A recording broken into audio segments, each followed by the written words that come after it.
क्या आपको मालूम है कि दुनिया में आने से पहले आपका कौन सा बॉडी पार्ट, कौन सी चीज़ सबसे पहले आई? नहीं, दिल से सोचो एक बारी, दिमाग लगाओ लेकिन दिल से सोचो, समझ में आ जाएगा कि कौन सी चीज़ पहले आई।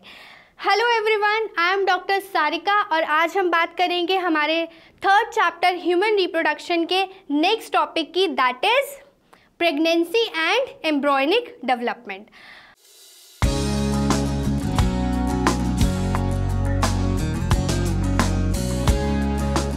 अब क्योंकि मैंने बात की कि आपका कौन सा पार्ट इस दुनिया में सबसे पहले आया, यू आर राइट। हम लोग आज यही डिस्कस करेंगे, यही स्टडी करेंगे कि एक बेबी जब उसके 9 मंथ्स कंप्लीट होते हैं तो first, second, third, sixth, 9th कौन कौन से पार्ट सबसे पहले डेवलप होते हैं। So let's start with the pregnancy. Last video में हम ऑलरेडी डिस्कस कर चुके हैं फर्टिलाइजेशन क्या होता है और इम्प्लांटेशन क्या होता है। तो अब इम्प्लांटेशन के बाद जो आपका प्रोसेस आता है उसको बोलते हैं प्रेगनेंसी और साथ ही साथ embryonic development. So the first point is after implantation finger like projection which is called as chorionic villi, it appear on the trophoblast. अब आपको सब मालूम है कि ट्रोपोब्लास्ट क्या होता है, ब्लास्टोसिस्ट क्या होता है, क्योंकि इम्प्लांटेशन में हम ये सारी टर्म्स ऑलरेडी डिस्कस कर चुके हैं। अगर आपको नहीं याद है तो दोबारा से आप मेरी प्रीवियस वीडियो को चेक कर सकते हैं। आपको एक पिक्चर दिखाती हूँ मैं, ये पिक्चर, ये आप जो देख रहे हो ये है एम्ब्रियो। जाइगोट बना, कैसे वो यूट्रस में एंटर हुआ, इम्प्लांटेशन हुआ और फाइनली एम्ब्रियो बन गया। सो the first point in this topic is after implantation the finger like projection, जिसको हम बोलते हैं chorionic villi, appear on the trophoblast। अब ये आप जो देख रहे हो फिंगर लाइक स्ट्रक्चर, ये ट्रोपोब्लास्ट पे आ जाता है, ठीक है। अब क्या होता है कि जो कोरियोनिक विलाई है they are surrounded by uterine tissue and maternal blood. जब ये ट्रोपोब्लास्ट पे अपीयर होता है तो बहुत सारे आपके जो यूट्राइन होते हैं उसके बहुत सारे टिश्यूज़ और मैटरनल ब्लड, मतलब मदर का ब्लड उसको चारों तरफ से कवर कर लेता है, ठीक है। उसके बाद क्या होता है, it causes chorionic villi and the uterine tissue to become interdigitated with each other. Interdigitated क्या होता है कि आपका जब यूट्राइन टिश्यू होता है और जो कोरियोनिक विलाई होता है वो ऐसे हो जाते हैं, एकदम मिल जाते हैं इस तरीके से फिंगर, क्योंकि दोनों फिंगर लाइक स्ट्रक्चर होते हैं, इस तरीके से वो जॉइंट हो जाते हैं and they jointly form a structure and functional unit between the uterine tissue and the maternal body, जिसको हम बोलते हैं प्लेसेंटा। जब ये आपस में जुड़ जाते हैं तो एक स्ट्रक्चरल और फंक्शनल यूनिट बनाते हैं इन दोनों के बीच में, जिसको हम बोलते हैं प्लेसेंटा, राइट। अब प्लेसेंटा क्या करता है, दो काम करता है प्लेसेंटा। पहला, जितने भी न्यूट्रिएंट्स होते हैं और ऑक्सीजन होता है ये दोनों के दोनों प्लेसेंटा में ट्रांसफ़र होते हैं, ट्रांसपोर्ट होते हैं और वहाँ से CO2 या जो भी आपका एक्सक्रीटरी वेस्ट है वो बाहर निकल जाता है, ठीक है। सो बेसिकली जो प्लेसेंटा है वो एम्ब्रियो के लिए क्या काम करता है, it transport nutrients and O2 to the developing embryo and remove CO2 and excretory waste from the foetus, ठीक है। अब नेक्स्ट क्या होता है कि जो प्लेसेंटा होता है और जो एम्ब्रियो होता है, now the placenta is connected to the embryo through a umbilical cord. वैसे काफ़ी स्टूडेंट्स को ये बात पता भी होगी कि जब बेबी होता है तो उसके जो नाभि होती है उससे एक ट्यूब अटैच होती है, वो ट्यूब और कुछ नहीं होती है, वो अम्बिलिकल कॉर्ड ही होती है, ठीक है। अब अम्बिलिकल कॉर्ड के थ्रू ही जो ट्रांसपोर्ट होता है और जो वेस्ट का रिमूवल होता है वो इसी कॉर्ड के थ्रू होता है, एम्ब्रियो और प्लेसेंटा से जो कनेक्टेड होती है। अब नेक्स्ट, क्योंकि प्लेसेंटा करता है एज एन एंडोक्राइन ग्लैंड।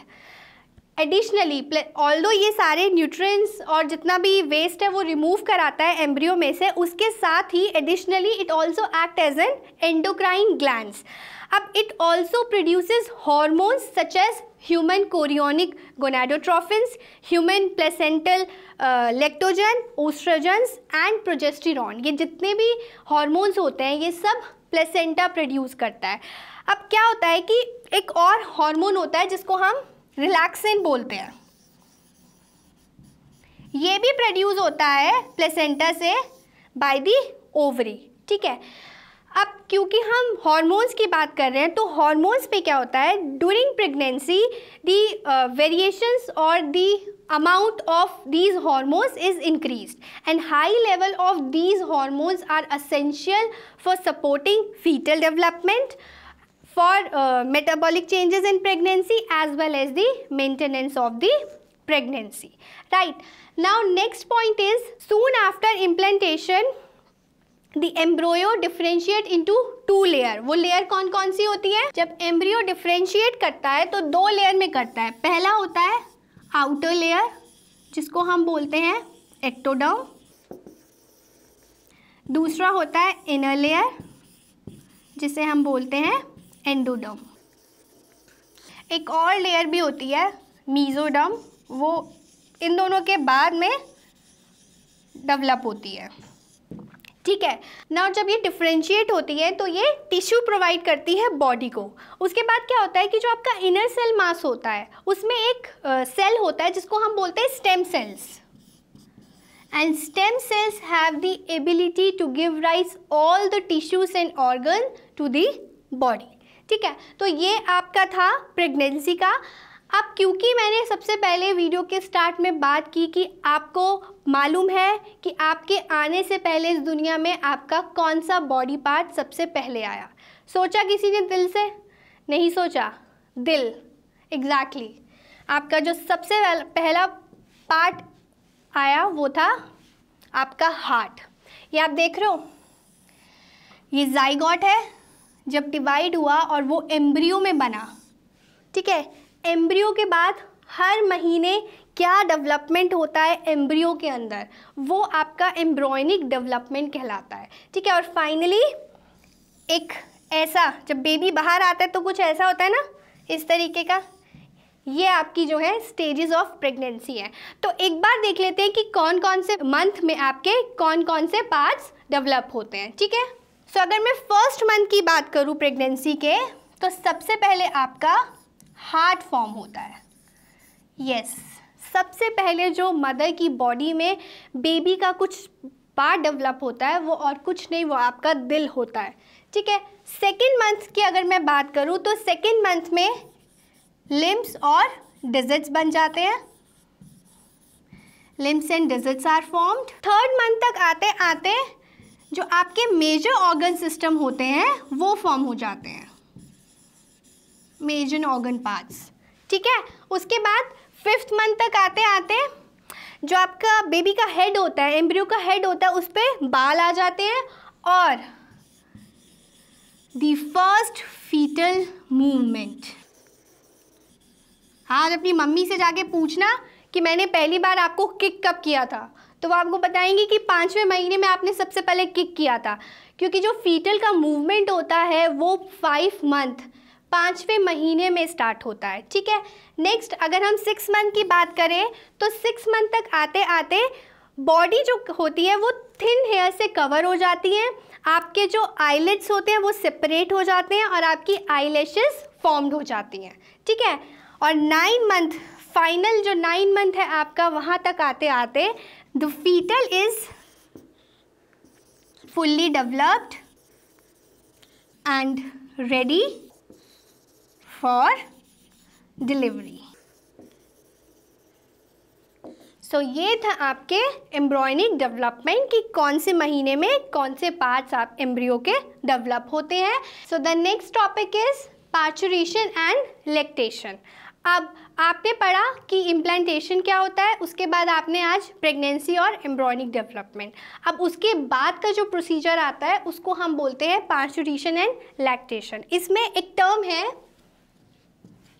जिसको हम बोलते हैं gestation period.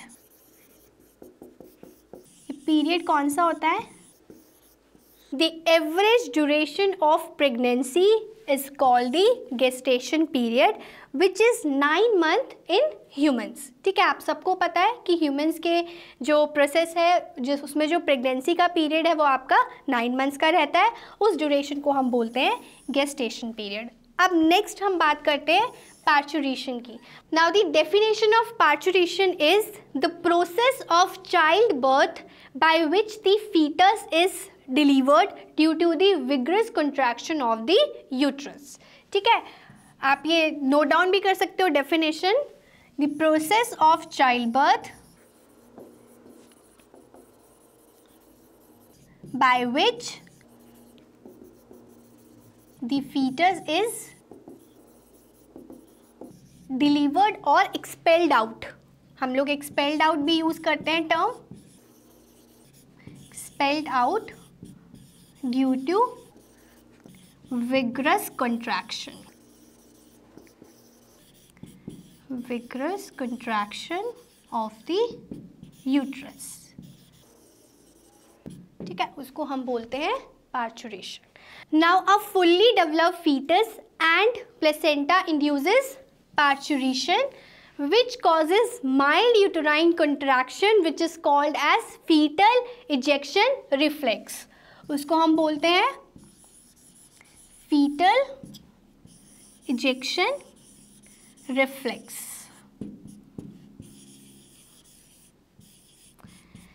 Now this triggered the release of oxytocin from the mother's pituitary। ठीक है, आपके मदर पिट्यूटरी से ये जो ऑक्सीटोसिन है ये रिलीज होता है। अब उसके बाद क्या होता है कि oxytocin stimulate the stronger uterine contraction which further stimulate the more production of oxytocin. अब ये प्रोसेस चलता रहता है क्योंकि जो आपका पॉजिटिव फीडबैक होता है रिफ्लेक्स का, it continues between the uterine contraction and oxytocin secretion. और इतना ज़्यादा कंट्रैक्शन हो जाता है, स्ट्रॉन्ग इतना ज़्यादा, और ये तब तक चलता है till the baby is expelled out और delivered through the birth canal. ठीक है, जब तक बेबी डिलीवर्ड नहीं होता, एक्सपेल्ड आउट नहीं होता, तब तक ये स्टिमुलेट करता रहता है आपके यूटेराइन कंट्रैक्शन को। तब तक करता है जब तक कि वो इतना स्ट्रॉन्ग ना हो जाए कि बेबी एक्सपेल्ड आउट हो जाए, राइट। तो उसके बाद जब एक्सपेल्ड आउट हो जाए तो फाइनली बेबी की डिलीवरी हो जाती है और उसको हम बोलते हैं पार्चुरेशन। नेक्स्ट टर्म है आपकी लैक्टेशन। लैक्टेशन क्या होता है? The milk produce by the mammary glands of the female towards the end of the pregnancy is called as lactation.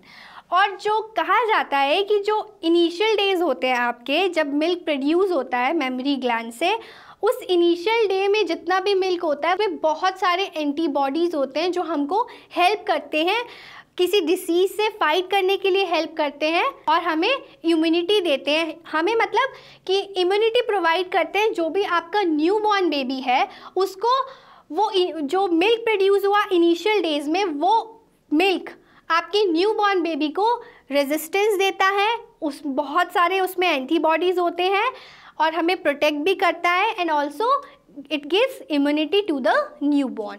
ये था आपका लैक्टेशन। एक और टर्म है इसमें, पहले आप डेफिनेशन सुनो। The milk produce during the initial few days of the lactation. जो मिल्क इनिशियल डेज में प्रोड्यूस होता है उसको हम बोलते हैं कोलोस्ट्रम।